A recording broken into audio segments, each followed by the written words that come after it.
Okay, yeah. Hold on. And now, if you would please welcome Mort Skewes. Did I say that correctly? Sure.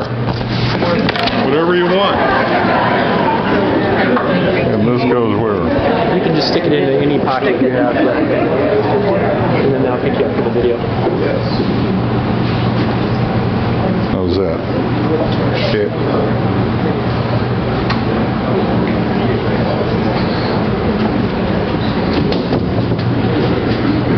If I can get up here without falling down. Okay. This will work better. Whoops. Can this go down? It will. Yeah, first of all, I'd like to say it's good to see my old friend Neil Roberts. We were elected to office on the same day, 1938. So I was elected as county attorney at that time. He was elected as sheriff. We served 20 years together in that capacity. But let me tell you about myself. Mortier Bolden Skewes. I didn't think Mortier Bolden was a good name to go by, so I shortened it up to Mort B. Skewes. Born on a farm in 1909 in Beaver Creek Township. Lived on the farm with my parents, and I had one younger brother, Kenneth, who was 2 years younger than I. Happily farming. In 1918, Kenneth was killed in a farm accident. Got caught in what was called, I think, a trundling rod on an elevator. After that, my folks were kind of devastated by that, and so we eventually moved to town for a few years, but they moved back onto the farm. During that time, we lived on a farm about 5 miles west of the high school, and it was a pasture and had a bunch of cows, and we operated the Skewes Dairy. And Guernsey cows, so it became known as a Guernsey Dairy. And I was the milk delivery boy in town, so I would go around each day and deliver milk to all the people in town. We eventually sold that to Russell Forrest, who eventually sold it to Terrace Park Dairy, and Terrace Park Dairy eventually sold the Land Lakes or whatever, but the Forrest Dairy and the Forrest operation was just to the east across the street, and I think you used to be able to go in and get some drinks and ice cream and stuff like that. But anyway, back to me. So it's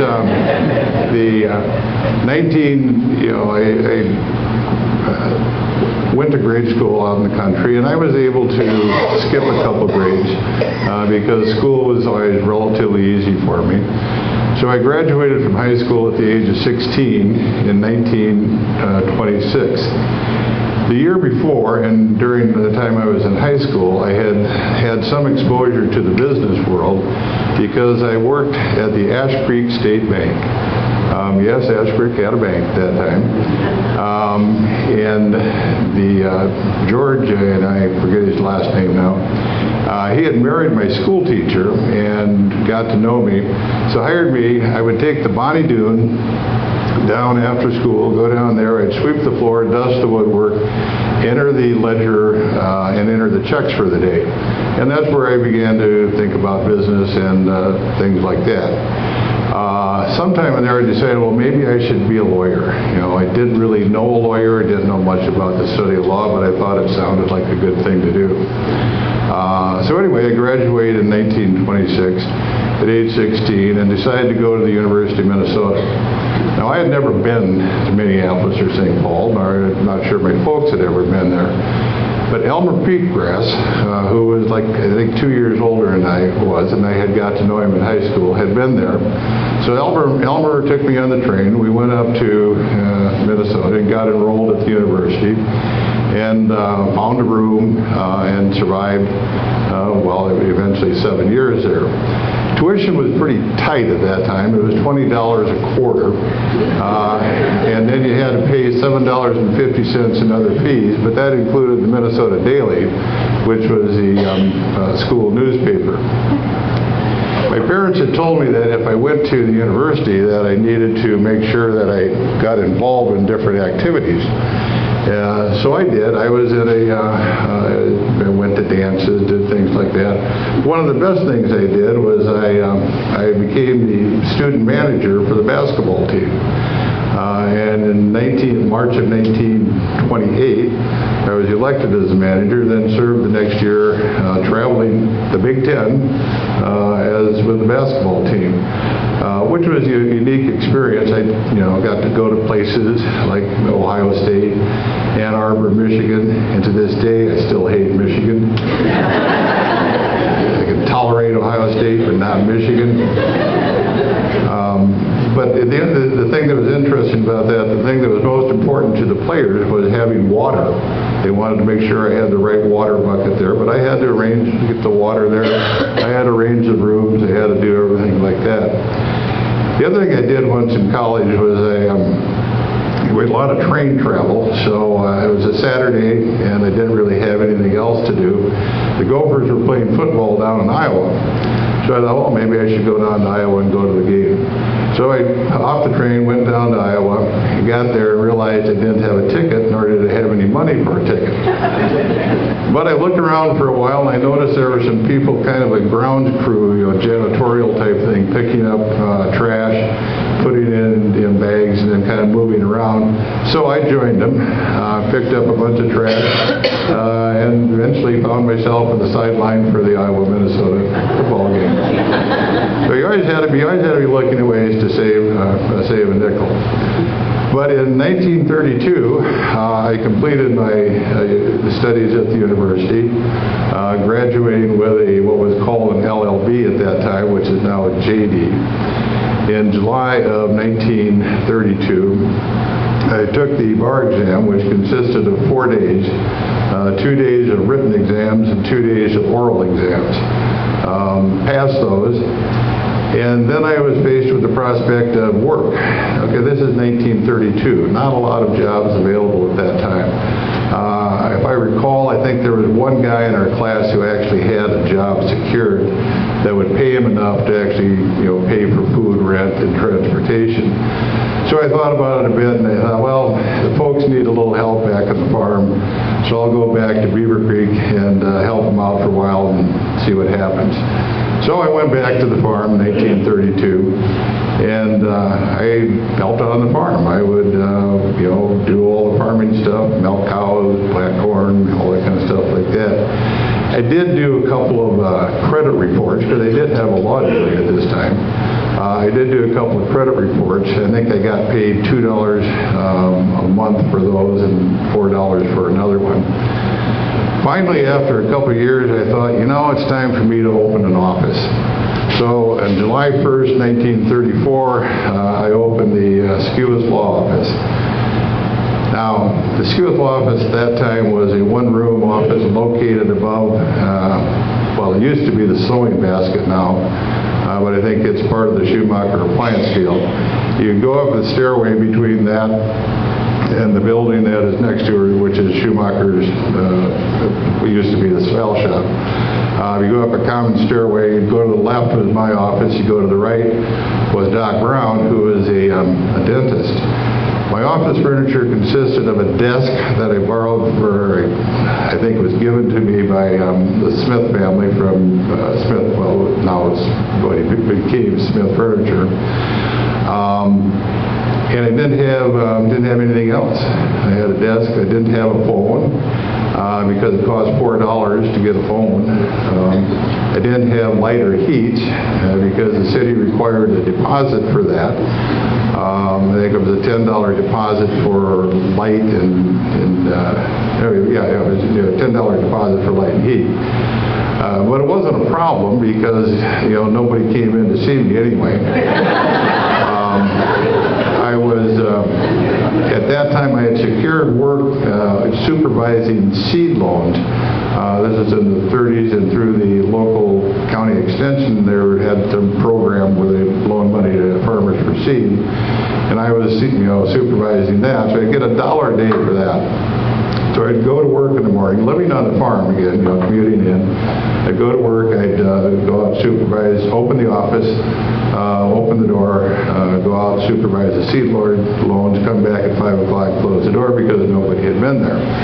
If anybody wanted to call, they just called Dr. Brown's office, and we would go for there. But having worked in the bank, I did keep a very good record of my income. And for the month of, that first month of July 1934, I had total receipts of $3.75, which I thought was pretty good. But by the end of the year, I had accumulated an amazing $122.32. Most of that because of good fortune that in November, I think, I was appointed to represent a couple of guys who had been arrested for some crime, and I got $20 for that. So that allowed me to pay the $10 to get the heat for the office. So now I had heat and light, and still didn't have a phone, but I had Dr. Brown's phone, so I didn't need it. So that's 1934. I'm living on the farm and doing that. 1935 comes around, and the other attorneys in town said, Mort, you should run for municipal judge. Now, municipal judge would be, comparable to what we call a justice of the peace today or something. They did, relatively minor crimes at that point. So I decided, I would run for that. So there was an election in April of 1935. And by golly, I was elected.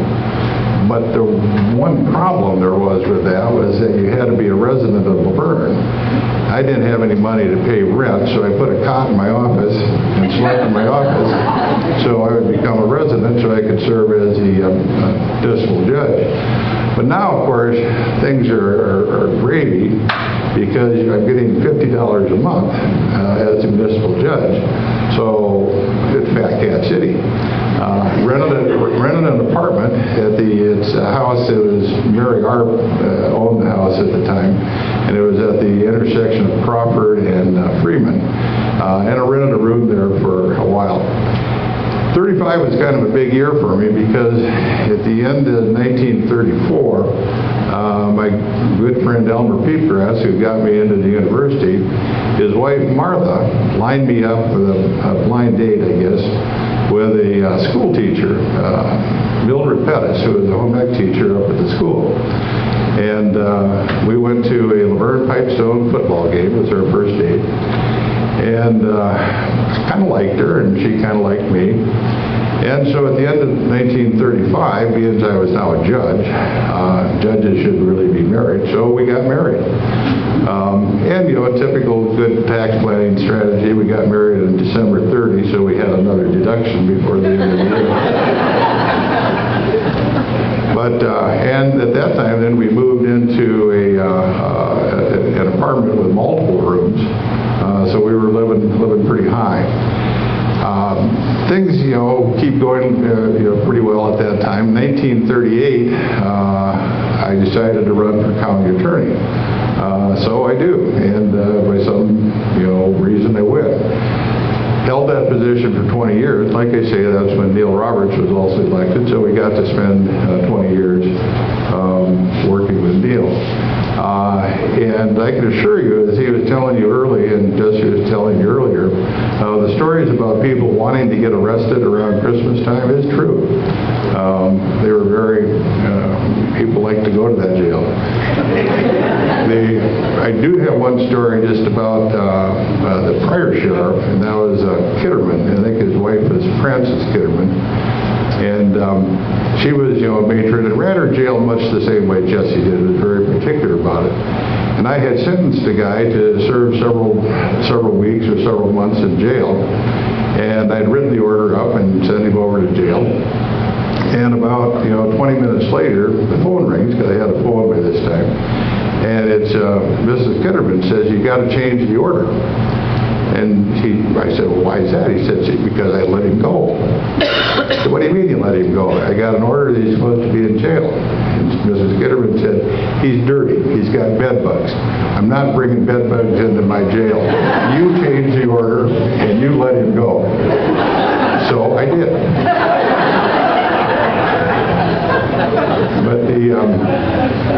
So I started to build a practice, and it was going pretty well. In 1940, I moved across the street to the second floor of the building above what was then Smith Furniture, now is the Power Fitness. I was in that office for 20 years until in 1960 I made the radical move of moving on to the first level when we moved into the old Rock County Bank building, which is now Wildflowers. We were in that building, or I was in that building from 1960 then until after I had retired. Then my new partners, or my new associates at that time, had built a new building down where the old Connell Chevrolet building was, and they moved there. So I had 4 office locations during my career.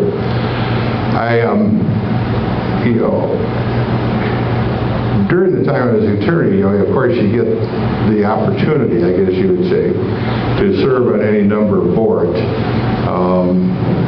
I used to tell people, I would tell my young associates, well, I should talk about my associates first. My first partner that I had was Marlon Palmer, who came in 1963, November 1 in 1863.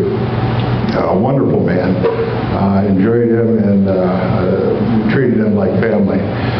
But Marlon, in late 1875, was diagnosed with cancer and then died shortly thereafter in June of 1976. I don't know what I was thinking at that time. I must have been delirious with grief or something, because I hired 2 young attorneys, neither of which had a lick of experience, and neither of which had really much common sense. Some guy named Tim Connell and Don Klosterbuer. And you look back at life and you're satisfied with most things you did, then you have some things you wonder why. But somehow they survived. I was lucky I had 2 really good, or 2 really good secretaries, Barb Oldery and Judy Coulson, who kind of trained Tim and Don and taught them how to be attorneys, and they actually did okay. Tim ended up becoming a judge in 1987, I think. After that, we added Terry Baggert in 1990, and Terry was with the firm when I died. But incidentally, Terry left the firm too, but eventually became a judge. Don't know what happened to that Klosterbuer guy. Apparently, he must have not been that smart. During the time that I practiced, one of the things that you built a wonderful rapport with people, and during the 1940s, I was fortunate enough. I had a lot of cases, or I had several cases before the Interstate Commerce Commission, and as a result of that, I've been pretty successful in those, and had some offers from a firm in Chicago to go work for them at a pretty significant pay raise. But I said, no, I like it here. By that time, our daughter Mary had been born. Bill, I think, had been born by that time as well. So I had kids here. This was just a good place, and you had good friends and good people. I had good clients. I had one client, a guy by the name of Albert Brooks. Albert was the mayor of Magnolia. And it wasn't that serious a case. I didn't think it was, but we were in trial. And I looked over, and Albert was sleeping. And I poked him. We're in court now. My client's sleeping. And I poked him, and I said, Albert, you got to stay awake. You got to, keep track of what's going on. He looked at me and said, that's why I hired you. So I let him go back to sleep, I guess. I don't know. But had served on many boards, served in the school board, served on the Laverne City Library Board, was president of the Minnesota County Attorneys Association, was on the real property section of the Minnesota State Bar, then was on several boards. A.R. Wood was on the bank board for what was then Rock County State Bank, which became Northwestern State Bank, which became Northwest State Bank or whatever. It's now Midwest Bank. Served in there for over 40 years. Was a founder of the Southwest Mental Health Center, which is still in operation today. Was on a state committee relating to mental health. Just really fortunate to have served on a lot of boards with a lot of really wonderful people. One of my, two last things, by getting the circle, some lady, I don't know what color that is back there, telling me I have to quit. But I'm up here, I can do whatever now. In 1977, I was honored and privileged to be appointed to the Board of Regents of Augustana College. I understand I was a lifelong Methodist and a Shriner and all that, but somehow the Lutherans decided to let me in and become part of the Regents, and that was fine. It was a great experience. The last thing that I had was in 1981, my son Bill was practicing law in Colorado, had a case that was going to go before the U.S. Supreme Court. And of course, Bill had to get admitted then to practice before the U.S. Supreme Court, and he arranged, and they would do these group admission or whatever. And so I went along with Bill, and he and I were admitted to practice before the U.S. Supreme Court on the same day, on April 6, 1981. I got to go out there, and it was a very moving experience. I met Chief Justice Berger at the time. Met Justice Rehnquist. It was just a real thrill. But yeah, that's Mort in a nutshell. Not much of a nutshell. But anyway, Mort, I did right before as I got sick and I was dying. I remember talking to Klosterbuer, the guy that wouldn't leave, and I told him, I said, Don, I don't have a regret of anything I've done in my life. That I look back on it and I wouldn't have done anything different. And I've thought about that, I think that I hope everybody can say that when they get